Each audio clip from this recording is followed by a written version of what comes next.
Bonjour et bienvenue sur On RH, l'émission proposée par Altea et le Lab RH sur toute l'actualité de l'innovation RH. Cette émission s'intitule « Touche pas à mes data » puisque oui, nous allons parler de protection des données, nous allons parler d'intelligence artificielle en présence de nos invités, experts du sujet qui sont au plateau. Mais écoutez, il n'y a plus qu'à dire, c'est parti pour la deuxième de On RH.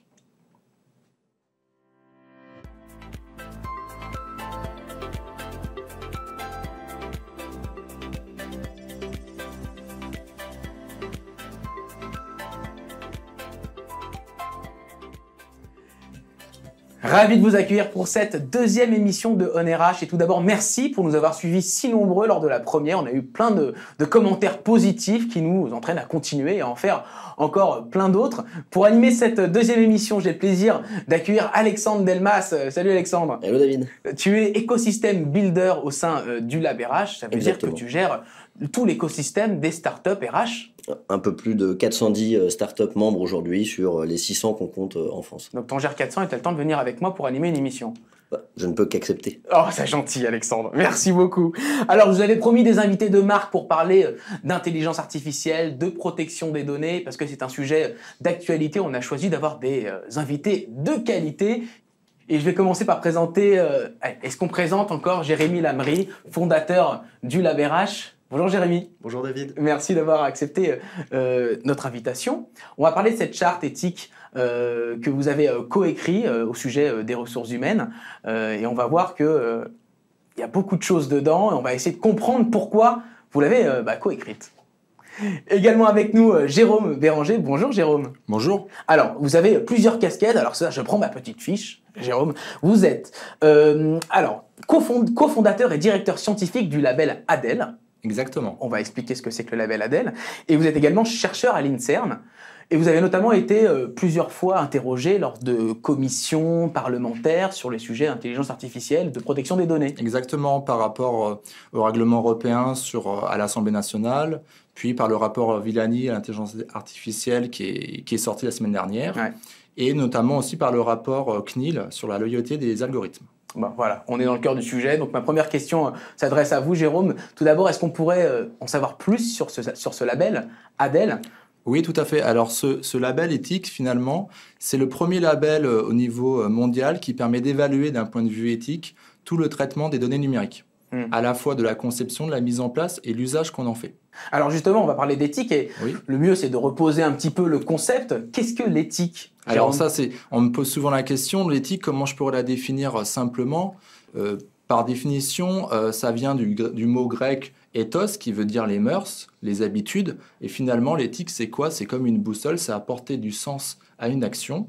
Et c'est tout simplement analyser le comportement, les usages d'une personne pour une meilleure finalité de la société, finalement, d'une action. Ça vient, si vous voulez, de la réponse à donner à une problématique. Le mot responder qui veut dire responsabilité aussi. Ouais. Et c'est ça qui est important, c'est apporter de la responsabilité dans une action.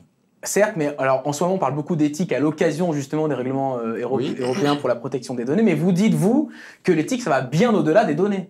Ben exactement. Enfin, l'éthique dans le numérique, comme je le conçois, si vous voulez, c'est l'éthique du by design, c'est-à-dire de l'éthique dès la conception d'un projet digital ou d'une construction d'une intelligence artificielle. Il faut y impliquer un cadre et une réglementation éthique et morale importante. Alors quand on parle l'éthique des données, je dis c'est bien, mais si vous voulez, c'est un ensemble qu'il faut évoluer. C'est-à-dire, c'est comme si l'éthique des données, finalement, la donnée, si elle n'est pas exploitée, elle n'a pas une grande valeur. On me parle aussi des éthiques de l'algorithme. Parce que les fameuses boîtes noires, on ne sait pas comment l'expliquer, qu'est-ce qu'il y a dedans. Mais une boîte noire ou un algorithme, si ce n'est pas alimenté par les données, c'est comme un moteur sans essence pour une voiture, ça ne sert pas à grand-chose. Et on voit que tout est lié finalement. Quand on parle d'éthique de la donnée, il faut aussi y associer l'éthique des algorithmes qui vont exploiter la donnée et aussi l'éthique des pratiques. C'est-à-dire que c'est un peu, on reprend l'image de la voiture. Les données, c'est un peu, on parle de l'essence, c'est le pétrole du XXe siècle, très bien. On peut faire le pétrole le plus propre du monde, très bien. On met le moteur, le fonctionnement du moteur le plus performant possible. Mais si après ça, tout est éthique là-dessus, c'est très bien. Mais si le conducteur, c'est un chauffard et on n'a pas regardé le comportement du chauffeur, et ça pose un problème. Et donc, du coup, tout est interrelié. Ouais. Mais alors, Jérémy, est-ce que vous êtes d'accord avec ce qui vient de dire? C'est-à-dire qu'on prend peut-être avec le règlement européen le problème par le petit bout de la lorgnette? On ne le prend pas suffisamment dans son intégralité? On parle que de données pour l'instant. Alors, je vais reformuler ça autrement. Avec plaisir. D'une part, je dirais pas que Jérôme a décrié le RGPD quelque part. Non, je répondrai alors du coup. Oui, mais sur le sujet, nous, on se réfère en fait, dans cette notion d'interconnexion entre les différentes étapes, on se réfère à la notion de cycle de vie de la donnée. Cycle de vie de la donnée à partir du moment où elle est générée, où elle va être captée, jusqu'au moment où elle va être restituée, stockée et retransformée. Et donc, il y a tout un tas d'étapes dans ce cycle de vie. Et aujourd'hui, en fait, le RGPD va essayer de légiférer sur les éléments qui sont le plus tangibles a priori, des éléments qui sont a priori contrôlables. Il y a des choses sur lesquelles on peut difficilement aujourd'hui opérer des contrôles. C'est le cas, par exemple, de la qualité d'un traitement. Aujourd'hui, c'est extrêmement subjectif de considérer la qualité d'un traitement suivant le domaine auquel on l'applique. Les mêmes données qui vont être traitées en matière de ressources humaines, en matière de marketing ou en matière de finance, vont pas du tout être traitées aux mêmes fins et pas avec la même sensibilité. Et donc, pour ce sujet, on peut pas simplement pondre une loi. Et c'est pour ça que je pense que le RGPD a trouvé la bonne limite de là où il doit aller pour ne pas casser la compétitivité et pour ne pas faire des choses, pour ne pas provoquer des mécanismes en cascade qui sont insoutenables pour les entreprises. Ouais. Encore que, oui, Alexandre sourciller, vas-y, je t'en prie. Donc finalement, vous avez fait le même constat, sauf que vous avez choisi deux moyens d'action, si on peut dire un peu différents. C'est-à-dire que le RGPD, qui est finalement l'actualisation de la législation de 95, est à sa place, si je comprends bien de ce que tu dis, Jérémy, c'est-à-dire le cadre législatif. Maintenant, dans éthique, moi j'aime bien la définition des philosophes, c'est faire par amour. Et finalement, qu'est-ce qui fait qu'on pourra faire également... T'es un romantique, toi. Par amour, ouais, c'est pour ça. C'est pour ça. C'est d'aller jusque dans les pratiques, jusque dans les usages. Et là où il y en a un qui a créé un label, il y en a un autre qui a créé une charte. Du coup, pour vous, est-ce que c'est complémentaire? Quel est le meilleur moyen, finalement, pour faire par amour? Si vous voulez, vous prenez même le RGPD en tant que tel. Il préconise que les différentes entreprises rentrent dans un processus de labellisation. Et donc, pour montrer, entre guillemets, patte blanche, et que, forcément, ils font les choses bien et ils ont la volonté de le faire. Et dans la RGPD, il y a une chose importante, c'est il faut la preuve, en fait. C'est ça qui prend du temps, mais il ne faut pas s'inquiéter autrement. Si vous voulez, la loi 95 ou même 78, en France, en tout cas, l'impact de la RGPD, à 80%, les principes sont les mêmes. Parce qu'en France, on a la locomotive au niveau de l'Europe, au niveau législatif, qui est en avance. D'autres pays sont très très loin en arrière. Par contre, là-dessus, c'est là, je vais être un peu provoque, mais il faut comprendre qu'on peut être RGPD compatible et être pas éthique finalement. Tout à fait. C'est ça, et c'est ça qu'il faut pas. Et quand on parle d'éthique, c'est vraiment l'aspect. Alors je l'ai peut-être pas dit en préambule c'est quoi ma notion de l'éthique. C'est la boussole, c'est le sens, mais c'est surtout un comité d'éthique, c'est transversal. Et c'est ça l'intérêt. Et un cycle de vie de la donnée, c'est plusieurs corps de métier qui agissent justement pour la finalité de l'exploitation de la donnée. Et c'est là où je trouve que finalement la RGPD répond à une partie du chemin en termes de protection des données, très bien, législatif, technique, techno, la security by design, mais on ne va pas jusqu'à l'ethics by design, c'est-à-dire qu'il y a la finalité, les algorithmes en tant que tels. Il y a toute une partie sur les trois éthiques que je vous ai racontées, il y a toute une partie qui est complètement obstruée. Mais je ne décris pas forcément le RGPD, j'ai amené juste qu'on n'est pas forcément éthique avec le RGPD. On a bien compris, très clair. Jérémy, vous voulez réagir? Non, je rebondis sur ce que dit Jérôme sans avoir de remarques particulières à faire. Simplement, en RH, où on n'est pas dans le marketing ni la finance, on a choisi en fait de donner une définition un peu plus avancée de ce qu'on considère comme l'éthique, de ce qu'on considère un processus éthique. Et pour nous, ce qu'on considère un processus éthique en matière de ressources humaines, c'est un processus qui respecte les droits, les libertés et le potentiel des individus. Et en ce sens-là, ça permet de donner une définition beaucoup plus concrète que l'éthique en elle-même, que l'éthique de manière générique. Et je pense que avec toute cette partie de soft law, donc qui peut venir des labellisations, des certifications, mais également derrière des chartes et des codes de conduite, on va arriver en fait à des modèles qui sont éthiques en complétant le RGPD.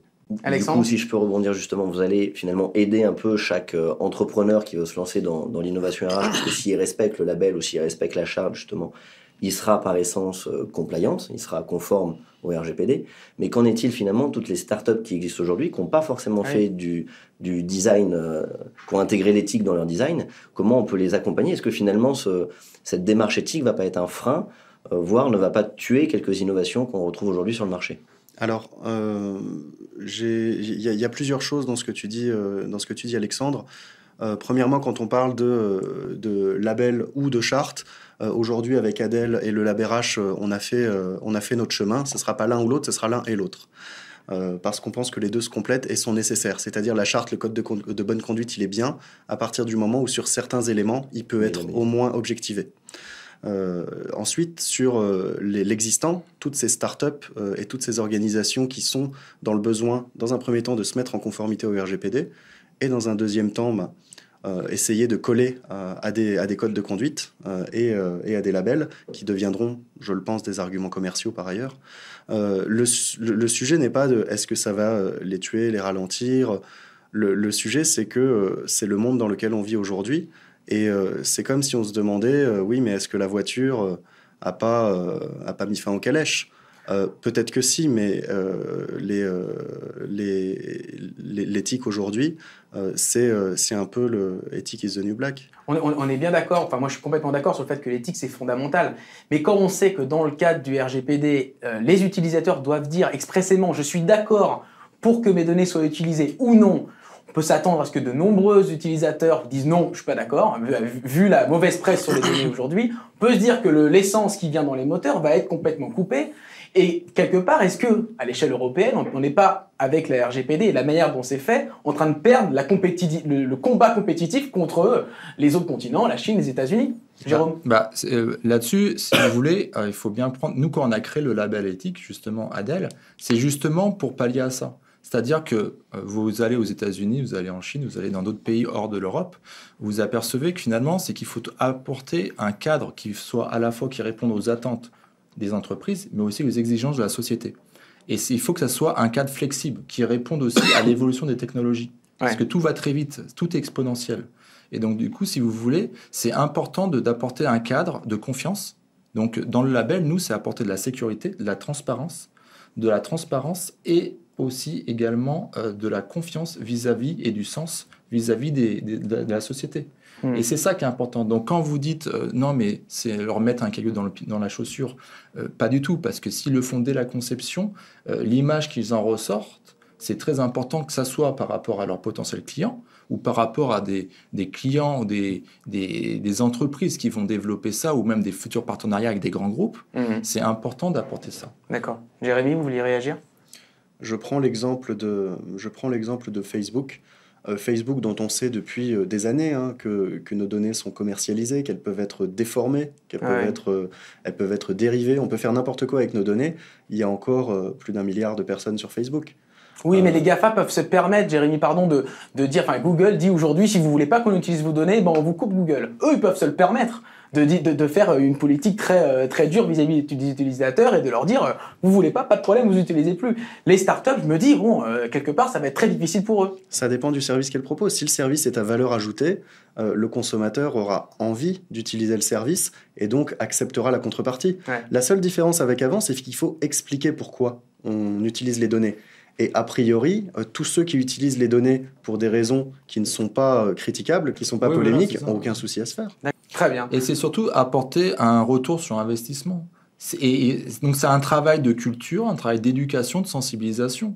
Parce que le premier acteur, on parle des acteurs du numérique, mais dans quelques années, ou même dans quelques mois, le premier acteur du numérique, c'est les citoyens. Absolument. On va en parler justement dans la deuxième partie de l'émission en RH, où on va parler d'intelligence artificielle. On va aussi parler de l'outil que vous avez conçu avec le label Adèle pour répondre à cette problématique de RGPD.